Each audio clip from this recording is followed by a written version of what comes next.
आप्यायन्तु ममाङ्गानि वाक् प्राणश्चक्षुः श्रोत्रमथो बलमिन्द्रियाणि च सर्वाणि सर्वं ब्रह्मोपनिषदम् माहं ब्रह्म निराकुर्याम् मा ब्रह्म निराकरोद निराकरणमस्त्व निराकरणम् मेस्तु तदात्मनि निरते य उपनिषत्सु धर्मा स्ते मयि सन्तु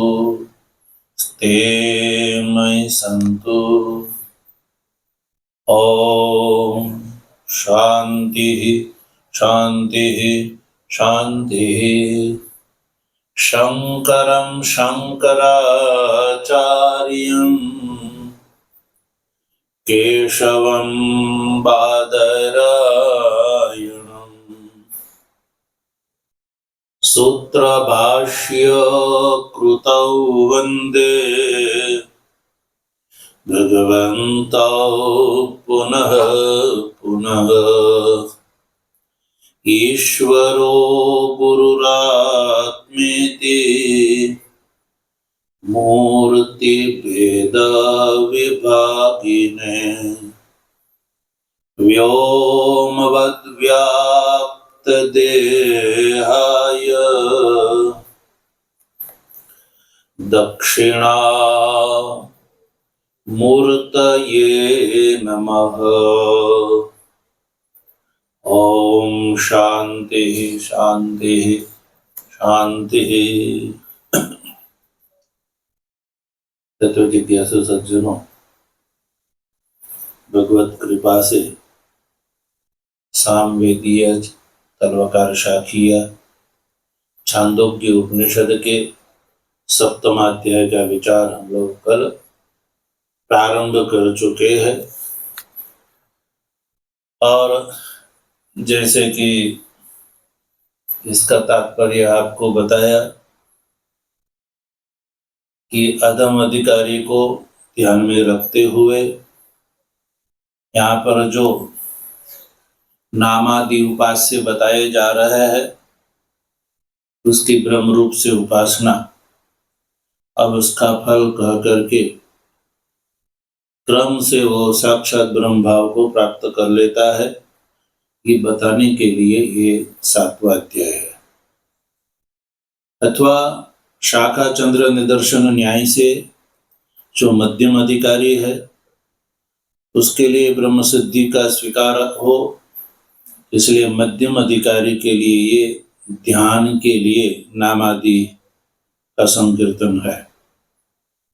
और जो उत्तम अधिकारी है उसके लिए ये भूमा की स्तुति के लिए ये नामादि वचन हो जाएंगे। तो इस प्रकार इस अध्याय में तीनों प्रकार के अधिकारी को ध्यान में रख करके नामादि का संकीर्तन किया गया है। तो सबसे पहले हम लोगों ने देखा कि ये जो नामादि का संकीर्तन है वो आख्यायिका के द्वारा बताया जा रहा है। और नारद जी जो है वो सनत कुमार जी की शरण में जाते हैं। अधिहि भगो इतिह उपससाद इत्यादि से हम लोगों ने देख लिया। और सनत कुमार जी ने इस प्रथम खंड की जो प्रथम कंडिका में कहा कि यद वेत्थ तेन मा उपसीद, जो आप जानते हैं वो पहले आप मेरे को बता दीजिए। क्यों ऐसा कहा? इसलिए कि ततः ते ऊर्ध्वं वक्ष्यामि, उससे आगे मैं बताऊंगा। आप पहले से ही जो जानते हैं वो मैं बताऊं तो जो है द्विरुक्ति होगी, इष्टपेषण होगा। इससे तो ये अच्छा है कि आप जो जानते हैं वहां तक की आप बात बता दीजिए, ताकि मैं उससे आगे आपको जो बता सकूं। तो नारद जी ने द्वितीय कंडिका में जो वो जानते थे वो सब बता दिया। देखो, ऋग्वेदम भगवो अध्ययमी, अध्ययमी का अर्थ यहाँ स्मरामी लेना है, क्योंकि यद वेत्थ तन मां उपसिद, ऐसा सनत कुमार जी ने कहा है, इसलिए अध्ययमी का अर्थ है स्मरामी। यानी यजुर्वेद स्मरामी, सामवेद स्मरामी, अथर्वणम स्मरामी, ऐसे लेना। इतिहास पुराणम पंचमम, ठीक है, ये तो हो गया, 4 वेद हो गए। इतिहास पुराण जो है 5वां वेद ले लो, वेदानाम वेदम से व्याकरण दे लीजिए। और पितृयम यानी जो है पितृ संबंधी श्राद्ध कल्प वगैरह, ये सब मैं जानता हूँ।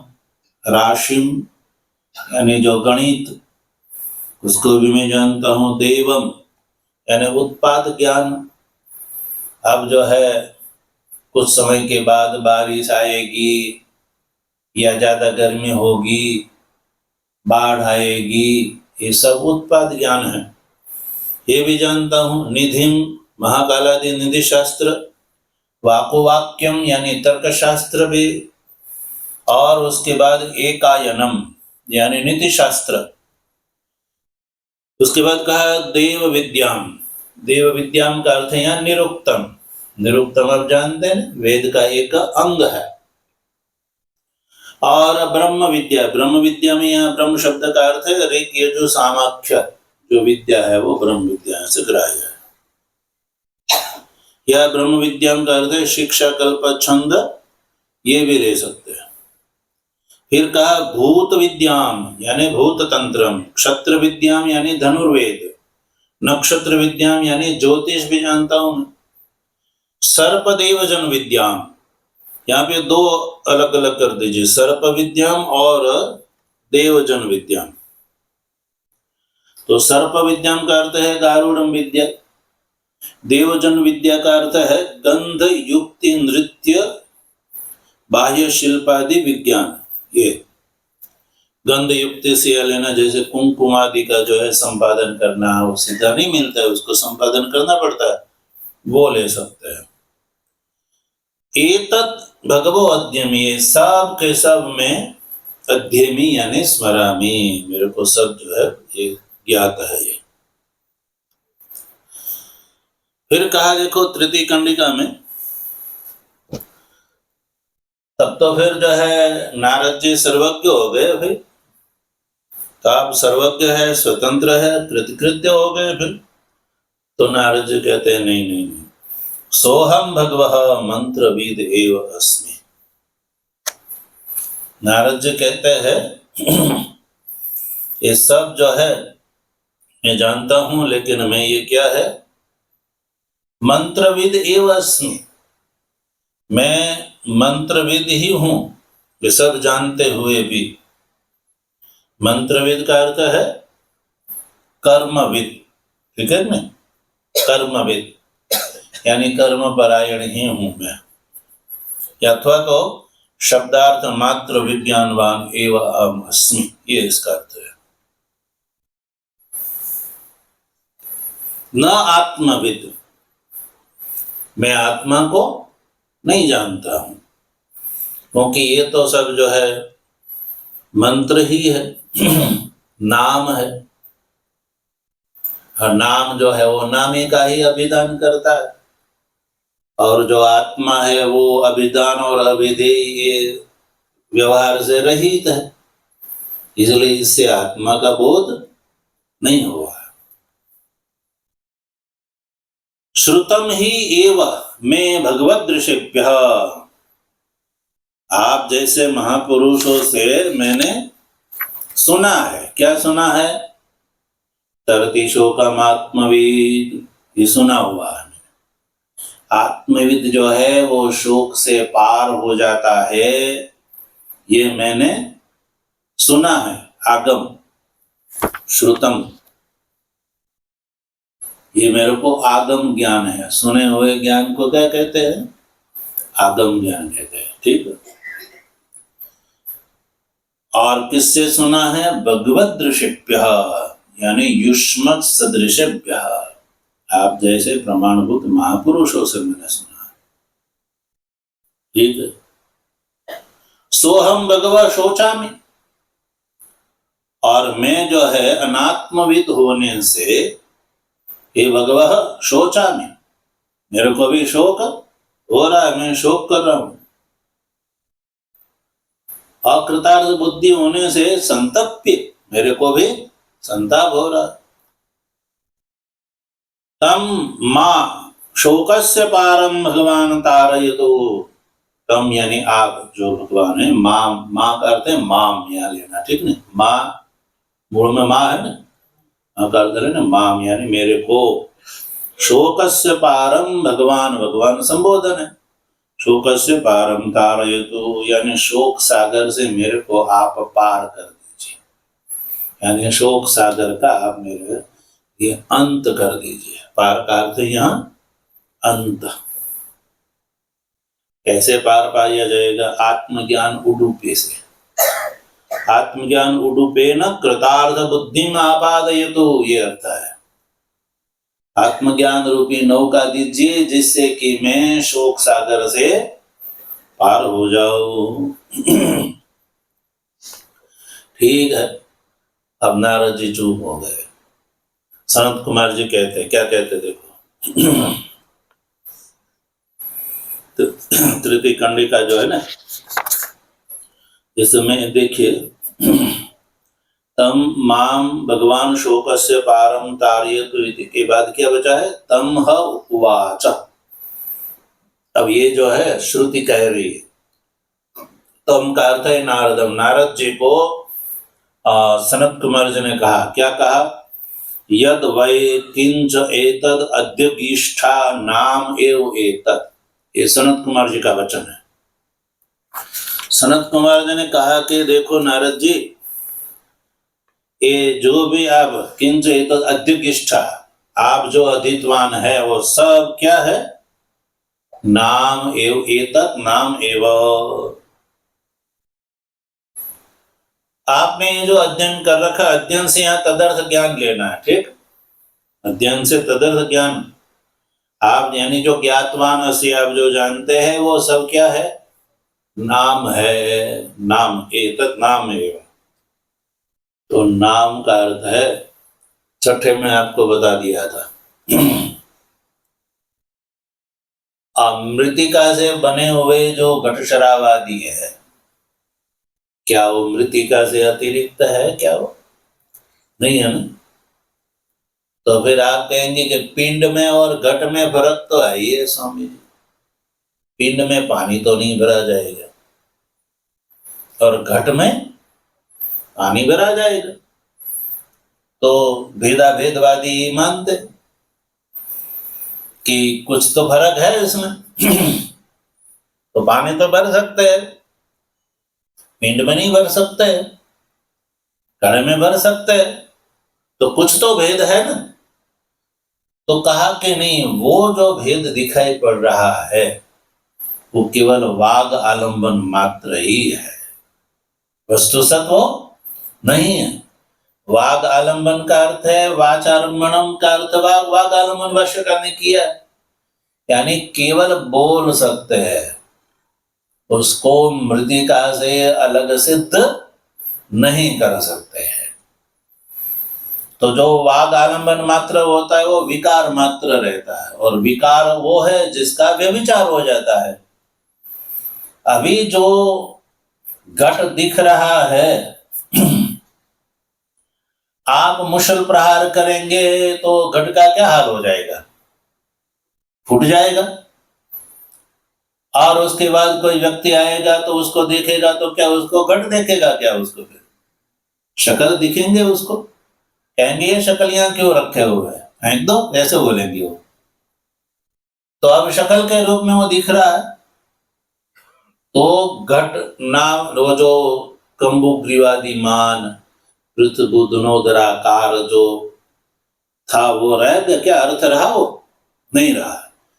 इसलिए नाम कहते हैं कि जो तीनों काल में ना रहे, जो विकार है। यहाँ पर यही कहा कि ये जो है केवल विकार है। वाचारम्भणम विकार नामधेयम। ठीक। चतुर्थ तो तृतीय कंडिका हो गई ना।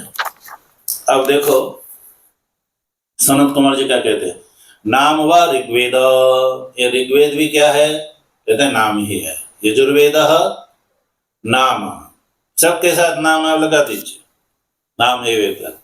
सामवेद अथर्वण चतुर्थ, इतिहास पुराण पंचम, वेदानां वेदः पितृय राशिं देव निधि वाको वाक्यम एकायनम देव विद्या ब्रह्म विद्या भूत विद्या क्षत्र विद्या नक्षत्र विद्या सर्प विद्या देवजन विद्या, उसको अलग कर सकते हैं। नाम एव एतत्, ये सब क्या है? संत कुमार जी ने कहा कि ये नाम ही है वे। तो ठीक है, नाम है तो क्या हुआ फिर? क्या कहना है आपका? कहा कि नाम उपासना, इसकी तुम जो है नाम दृष्टि से उपासना करो। नाम एव एतत् नाम उपास्य ब्रह्म इति ब्रह्म बुद्धिया। ये जो है इसको तुम ब्रह्म बुद्धि से उपासना करो। ये नाम क्या है? ब्रह्म है। ब्रह्म दृष्टि से तुम इसकी उपासना करो। किस प्रकार उपासना करनी है तो दृष्टांत बता रहे भाष्यकार, यथा प्रतिमां विष्णु बुद्धिया उपासते तद्वत्। जैसे प्रतिमा को विष्णु बुद्धि से हम उपासना करते हैं, उसको प्रणाम भी हम विष्णु आदि से ही मानकर ही तो करते हैं ना। मूर्ति चाहे लकड़ी की हो या अन्य कोई धातु आदि की हो, तब हम उसको लकड़ी या धातु मान करके उसको प्रणाम नहीं करते हैं। किंतु जो देवता की जिस आकार में मूर्ति है, उसी देवता को स्तुति करते हुए उसको हम प्रणाम करते, तो वो प्रणाम ईश्वर को प्राप्त भी हो जाता है। ठीक ना, शास्त्र प्रमाण से। तो ये जो है इसकी तुम न, ये जो नाम है उसकी तुम ब्रह्म बुद्धि से उपासना करो, ब्रह्म दृष्टि करो तुम इसमें। तो अधम अधिकारी है उसके लिए इसकी ब्रह्म दृष्टि से उपासना, मध्यम अधिकारी के लिए ध्यान, और उत्तम अधिकारी के लिए भूमा की स्तुति का पहला स्टेप। ठीक, ये तीनों आप जो है सब में लगा सकते हैं। ठीक, ये हो गया चतुर्थ खंडी का। अब जो है ये जो नाम है उसकी ब्रह्म दृष्टि से यदि उपासना की जाए तो उपासना का फल क्या है? तो पांचवी खंडिका में फल बता रहे। देखो, स यो नाम ब्रह्मेति उपास्ते यावन् नामनो गतं तत्र अस्य यथा कामचारो भवति। यो नाम ब्रह्मेति उपास्ते अस्ति भगवो नामनो भूयः नामनो वा भूय अस्ति इति तन्मे भगवान ब्रवीतु इति। फल देख लो, स यो नाम ब्रह्म इति उपास्ते, नाम की ब्रह्म दृष्टि से जो उपासना करता है तो उसका फल क्या है कि यावन् नामनः गतम्, आपके नाम से जितनी संपत्ति होती है, खेत खलिहान वगैरह सब जो भी, तो उसमें आप यथा कामचार जो है भ्रमण कर सकते हैं या किसी को पूछना पड़ता है? तो आपके खेत में जाना है तो क्या किसी इजाजत लेनी पड़ेगी? नहीं, रात को भी जा सकते हैं, दिन को भी जा सकते हैं, कभी भी आप जा सकते हैं उस खेत में। तो यही जो है कभी भी जाना, यही जो है कामचार भ्रमण है। तो नाम की ब्रह्म रूप से उपासना का फल यह है कि जो भी नामनः गतम, यानी नाम के द्वारा जो गोचर है, तत्र उस नाम विषय में ये जो उपासक है उसका काम चरण यानी यथेच्छ चरण विचरण हो जाता है। जैसे राजा है, उसका उनका अपना राज्य है, उसमें वो सब जगह उनकी सत्ता चलती है अपनी, ठीक है, ऐसे ही। इसलिए कहा कि यो नाम ब्रह्म इति उपास्य, जो नाम की ब्रह्म दृष्टि से उपासना करते हैं उसको ये फल प्राप्त होता। नारद जी कहने लगे अस्ति भगवो नाम न भूयः, कहा कि नाम से भी कोई भूय यानी बढ़कर है क्या? तो सनत कुमार जी कहने लगे नाम न वाव भूय अस्ति इति, हाँ, नाम से भी भूय यानी बढ़कर श्रेष्ठ है। तन्मे भगवान ब्रवीतु, तो वो मेरे को बताइए। ये प्रथम खंड हो गया। दूसरे खंड में देखिए, कहा कि वाग्वाव नामनो भूयसी, वाग जो है वो नाम से भी भूय है यानी बढ़कर है। क्यों? वाग से यहां क्या लिया जाएगा? वाग से लिया जाएगा वाग इंद्रिय। ठीक, वाग इंद्रिय। जब नाम बोलेंगे तो किससे बोलेंगे? नाम यानी नाम जो है देवदत्त, जिस पिंड का नाम देवदत्त है, तो देवदत्त शब्द का उच्चारण किससे करेंगे? वाग इंद्रिय से तो करेंगे। तो नाम किसके अधीन हुआ? ठीक है, इसलिए नाम की अपेक्षा वाणी श्रेष्ठ है, ये बताया जा रहा है। नाम ना भूय से। क्यों भाई भूय से क्यों है? तो कहा देखो इसलिए, वाग्वा ऋग्वेदम विज्ञापयति, यजुर्वेदम विज्ञापयति, सामवेदम विज्ञापयति, सबके साथ विज्ञापयति लगा दीजिए। आथर्वणम चतुर्थ इतिहास पुराणम पंचमम वेदानाम वेदम पितृयम राशिम देवम निधिम वाको वाक्यम एकायनम देव विद्याम ब्रह्म विद्याम भूत विद्याम शत्रु विद्याम नक्षत्र विद्याम सर्पदेव जन विद्याम। ठीक ना? ये सब जो है ये किससे विज्ञापित होगा? वाणी से ही होगा भाई। इसलिए जो है वाणी से ही होगा ये सब। और भी आगे देखो, दिवम च पृथ्वीम च वायुम च आकाशम च आपश्च तेजश्च देवाश्च मनुष्याश्च पशुश्च वयांसी च तीन वनस्पति। ये सब आप जानते, कहने की जरूरत है इसमें कुछ भी नहीं। तीन वनस्पति। और आगे देखो, तीन वनस्पति, फिर क्या है? स्वापदान, स्वापदानी आकिट पतंग पिपीलिकम, धर्मम अधर्मम च सत्यम च अनृतम च साधुम च असाधुम च। ये सब के सब क्या है? वाणी के ही विषय, वाणी के द्वारा ये बता सकते हैं। फिर हृदयज्ञम च अहृदयज्ञम, हृदयज्ञम, हृदयज्ञम का अर्थ क्या है? देखो, हृदय प्रियम, हृदयज्ञम का अर्थ है हृदय प्रियम, और अहृदयज्ञम का अर्थ है उससे विपरीत। यद वे वांग, वांग देखो ये सब के सब आप किससे बोल करके बता सकते हैं? वाणी से ही। ये साधु है असाधु है आप किससे बता सकते हैं? वाणी से। ठीक ना? देखिए सब वाणी का विषय है भाई। अब देखो आगे क्या कहते हैं, यद वे वांग न अभविष्यत, यानी यदि वाणी न होती तो कल्पना कर लो ये व्यवहार होता क्या? ये सब जो बताया गया व्यवहार नहीं हो सकता रहा। यदि वांग न अभविष्यत, वाणी नहीं होती, आप बोल नहीं पाते, तो न धर्म न अधर्म विज्ञापयिष्यत, आप धर्म और अधर्म का विज्ञापन कर सकते थे क्या? नहीं कर सकते। न सत्यम न अनृतम न साधु न असाधु न हृदयज्ञम न अहृदयज्ञम, ये सब का जो है आप निर्वचन वाणी से ही होता है। वाणी नहीं होती इनका निर्वचन आप नहीं कर सकते थे।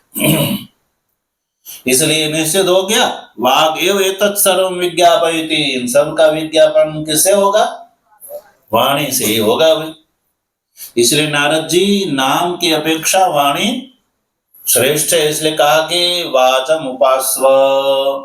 इसलिए आप अब जो है वाणी की उपासना कीजिए महाराज। ठीक है, वाणी की उपासना का फल, तो फल बता रहे देखो, स यो वाचम ब्रह्मेति उपास्ते यावद वाचो गतम तत्र अस्येता कामचारो भवति। यो वाचम ब्रह्मेति उपास्ते अस्ति भगवो वाच भूयः इति वाचो वा भूय अस्ति इति तन्मे भगवान ब्रह्मेतु इति। कहा कि जो वाणी की ब्रह्म रूप से उपासना करता है तो उसको क्या फल मिलता है? कि यावत वाचः गतम, जो वाणी का विषय है, ठीक है ना, वाणी के दायरे में बोलने से जो लाभ होता है वो सब ये उसमें ग्रहण हो जाएगा। वाचः गतम तत्र से, उसमें ये जो उपासक है वो यथा कामचर अभिष्ट फल को प्राप्त कर सकता है। यावद वाच गतम तत्र यथा कामचर होती, तो फल जो है पहले के समान बता दीजिए। यो वाच ब्रह्मेति उपास्ते, जो वाणी के ब्रह्म रूप से उपासना करता है। ठीक है, ये फल भी बता दिया। नारद जी ने ये भी उपासना कर ली। उपासना करने के बाद फिर कहा कि अभी हमारा शोक तो समाप्त नहीं हुआ, कुछ आगे भी होगा। तो अस्ति भगो वाच भूयः, वाणी से भी कोई बढ़कर है क्या? तो सनत कुमार जी कह रहे हाँ, वाचो वाह भूयः अस्ति, वाणी से भी बढ़कर है। तो यदि है तो तत् में भगवान ब्रवीतु, वो बताइए मेरे को। तो दूसरा खंड हो गया। तो तीसरे खंड में बता रहे, देखो, मनोवाव वाचो भूयः, मन जो है वाणी की अपेक्षा वो भूयः है, मन, समझ में आया ना? मन वाणी की अपेक्षा भी भूयः यानी बढ़कर है भी। मन का अर्थ लेना है यहाँ मनस्यन विशिष्ट अंतकरणम। मनस्यन से विशिष्ट अंतकरणी यहाँ पर मन शब्द से ग्राह्य है। वो जो है वाणी से भी भूयः, इससे भी बढ़कर है भी। क्यों मन जो है वाणी की अपेक्षा भूयः क्यों है? तो कहा कि देखो, तदहि मनस्यन व्यापारवत वाचम वक्तव्य प्रेरयति, जो है मन ही जो है वाणी को व्यापार के प्रति प्रेरित करता है ना?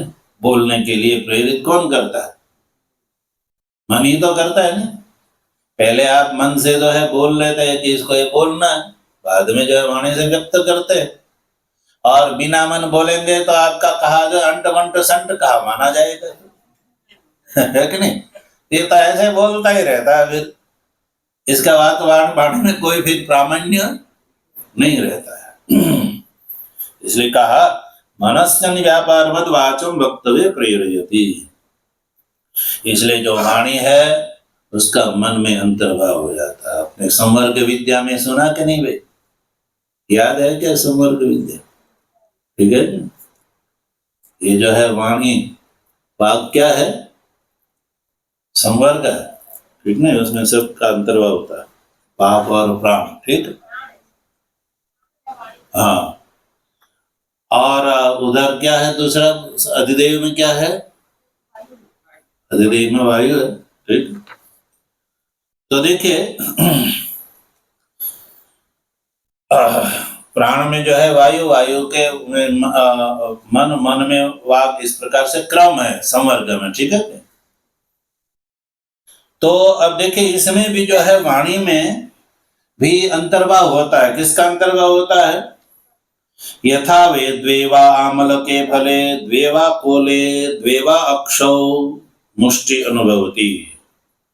देखिए, जैसे आपकी मुट्ठी में दो आमले आ जाते हैं कि मुट्ठी में उनका अंतर्भाव हो जाएगा, अथवा दो द्वेवा कोले या बद्री फल, दो बद्री फल आपकी मुट्ठी में आ जाते हैं कि नहीं आ जाते? दो व अक्षो विभूति कफल, विभूति कफल कहते हैं जो पेट साफ जिससे होता है, बेहड़ा, वो जैसे आपकी मुट्ठी में व्याप्त हो जाते, अंतर्भाव हो जाता है, वैसे ही जो है वाणी में जो है नाम का अंतर्भाव हो जाता है। इससे पहले क्या हुआ? नाम और वाक दोनों का वाणी में किसमें अंतर्भाव? नाम का वाणी में अंतर्भाव हो जाता है, ठीक ना? वाक में, मन में, एक बात चल रही है, मन की चल रही है ना। मनोवाव वाच भूयः, तो मन में नाम और वाक, ये दो आमलक स्थानीय ले लीजिए। दो आमलक जैसे आपकी मुट्ठी में आ जाते हैं ना, वैसे ही मन में नाम और वाक, ये दोनों का अंतर्भाव हो जाता है, इसलिए ये बड़ा है मन, ठीक।